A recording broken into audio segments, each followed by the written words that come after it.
Cadenne, je suis membre du CESMA, je suis professeur de géographie et développement à l'Université de Paris et je suis au sein du GRIP dans le cadre d'un programme de recherche, sur les entrepreneurs et les entreprises dans les pays en développement, dont le titre est Reshaping Business in an Uncertain World, Rebus, qui donc pose les questions de globalisation et de nouveaux modes de globalisation.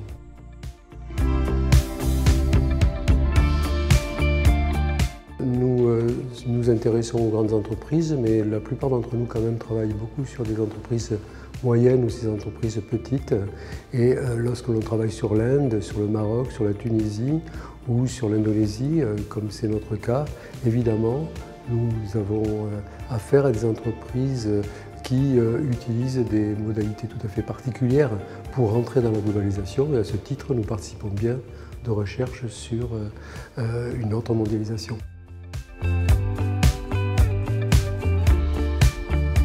C'est assez important tout de même. Alors évidemment, c'est assez important pour, on peut pas dire les universités européennes ou en clair nord-américaines, puisqu'on a quand même beaucoup de centres de recherche qui travaillent sur ces questions dans des pays dits émergents aujourd'hui ou des pays dits en développement, les pays du Sud, hein, comme on dit aujourd'hui.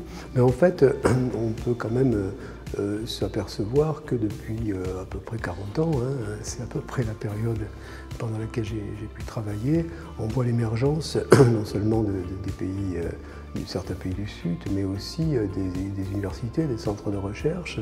Et on peut dire que dès le départ, ce fut notre démarche de créer un dialogue avec des collègues de pays différents dans lesquels nous avions le désir de travailler.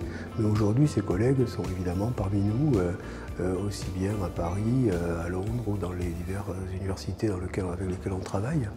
Donc on peut penser que c'est une recherche collective aujourd'hui que l'on fait, dans un contexte dans lequel les circulations sont de tout ordre, évidemment. Hein, et non seulement d'ailleurs les circulations sont liées à nos collègues dont je parle et qui produisent le savoir avec nous, mais aussi au sujet de notre recherche. Par exemple, les entrepreneurs sur lesquels nous travaillons, aujourd'hui, ils sont évidemment également dans les grandes villes des pays occidentaux où nous nous trouvons nous-mêmes.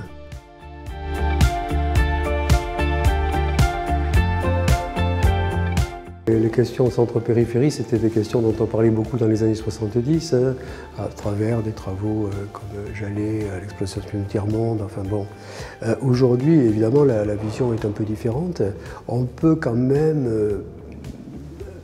penser que cette centralité dont on reparle à nouveau, elle existe toujours et c'est toujours une centralité de domination et évidemment ce sont quand même des régions, je ne dirais pas des pays d'ailleurs, hein, mais des régions du Nord hein, qui sont en fait à la tête de la dynamique globale et à ce titre-là, on peut évidemment penser que le rapport centre-périphérie existe toujours. Néanmoins, on est quand même dans un monde multipolaire, puisqu'on le voit bien, il y a non seulement des pays, mais aussi des entreprises, des régions. Hein. J'y tiens puisque je suis professeur de géographie, et souvent le développement est à l'échelle régionale, mais évidemment, on s'aperçoit aujourd'hui qu'il y a des groupes d'entrepreneurs, ce ne sont pas des entreprises, mais des groupes d'entrepreneurs qui sont à même de modifier l'activité des entreprises occidentales et de s'imposer sur des marchés, et je ne parle même pas des marchés dans lequel les produits sont pilotés par l'Occident et sont fabriqués dans des pays comme la Chine ou le Vietnam. Non, je veux dire par là qu'il y a des pays qui commencent à imposer leurs propres normes, leurs propres produits, et c'est quand même donc dans un monde nouveau que nous sommes en train de rentrer.